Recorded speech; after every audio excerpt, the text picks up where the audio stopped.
Түркістан облысы, Арыс қаласы, жас натуралистер, техниктер, туристер станциясы. Қосымша білім беру педагогі Бақыт Серғазылы бүгінгі қашықтықтан оқыту сабағымызға қош келдіңіздер. Бүгінгі сабағымыздың тақырыбы жорықта болуы мүмкін жарақаттар мен аурулар туралы жалпы түсінік.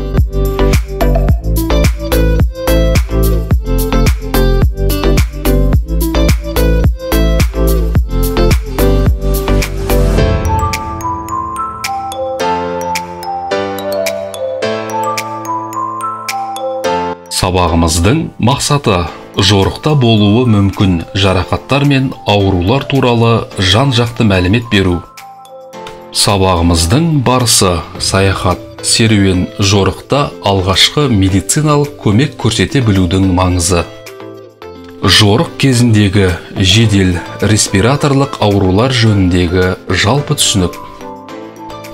Жорықтардағы тірек қимыл ауруларының себеп салдары және емдеу жолдары. Үсік шалу немесе гипотермия.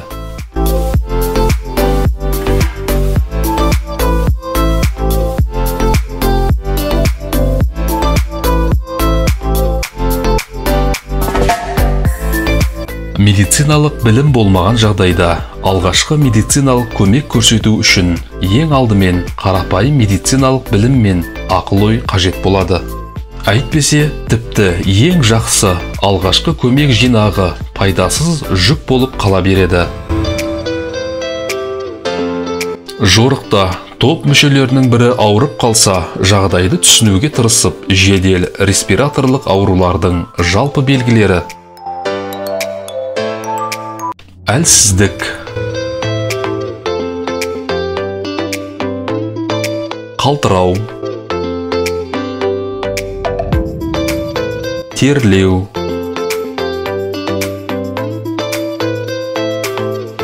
мұрынның ағуы, тамақтың ауруы, бас ауруы. Содан кейінгі кеудедегі ауырсыну. Жөтел пайда болуы мүмкін.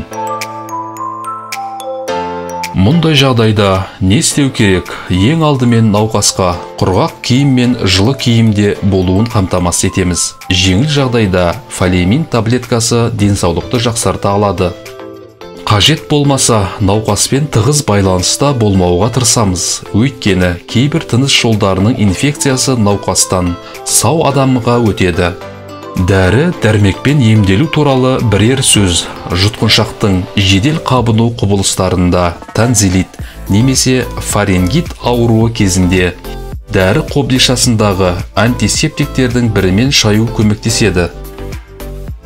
Мысалы, фурацилин ерітіндісі 100 мг суға 1 таблетка, сода ерітіндісі 100-150 мг суға 1 шай қасық. Егер науқастың жағдайы алаңдатушылық тудырса, қалтырау, температура, тыныс алу қиындықтары, жұту кезінде қатты ауырсыну, онда антибиотиктерді, мысалы ампицилинді немесе оксацилинді күніне 4 рет 0,5 граммнан қабылдауды бастаймыз. Емдеу басталғаннан бастап, алғашқы 2 күнде оң нәтиже болмаған жағдайда науқасты маршруттан шығарған дұрыс. Аурулардың келесі тобы тірек қимыл аппаратының аурулары. Бұл буындар, сіңірлер мен бұлшықеттер ауруларының тобы. Бұл аурулардың пайда болуының немесе олардың өршуінің негізгі себебі шамадан тыс дене белсенділігі. Әсіресе жеткілікті физикалық дайындығы төмен адамдарда кездеседі. Бірлескен аурулардың жиі кездесетін белгілері. Бұл буын қозғалысы кезінде пайда болатын немесе күшейетін буын аймағындағы ауырсыну. Тірек қимыл жүйесі ауруларының алдын алу үшін біз алдын ала спорттық дайындықтан өтуіміз қажет. Егер жорықта туристік топ мүшелерінің бірі миозит, периартрит немесе осы топтың басқа ауруларына шалдыққан жағдайда Келесі жүйе бойынша көмек көрсетуге тырысамыз. Маршруттағы жүктемені барынша азайту.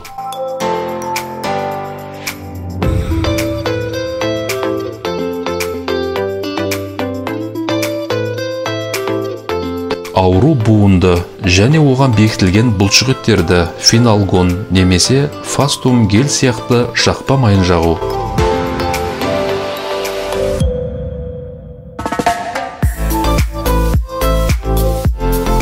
Түнде қолдың немесе аяқтың ауырған бөлігіне шарфпен немесе қосалқы орамамен орау. Ортофен, диклофенак, напрексон сияқты таблеткаларды қабылдаймыз.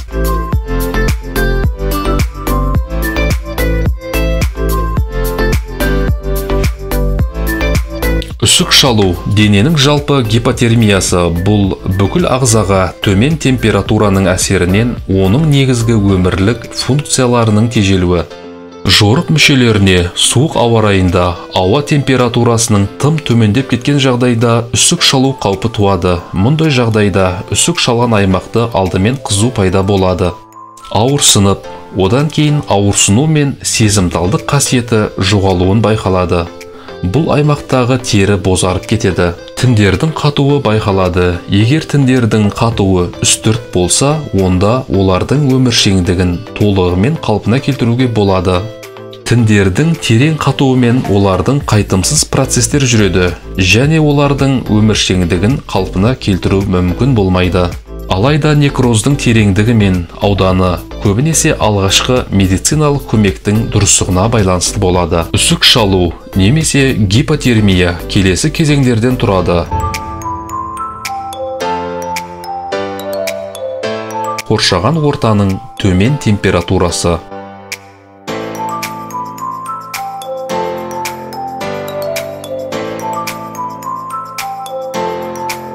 Жоғарғы ылғалдық және дымқыл киім.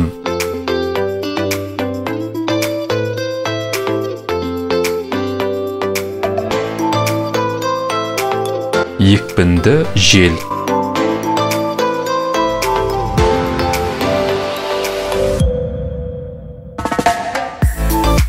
Тығыз аяқ киім және қозғалысты шектейтін киім.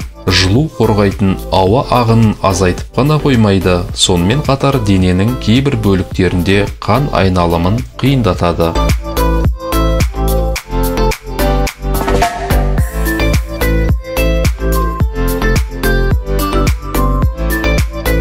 Аштық жағдайы. Адам неғұрлым аш болса, организмдегі метаболикалық процестер баяу жүреді және эндогендік жылу азаяды. Ерік жігердің төмен сапасы және физикалық дайындықтың әлсіздігі.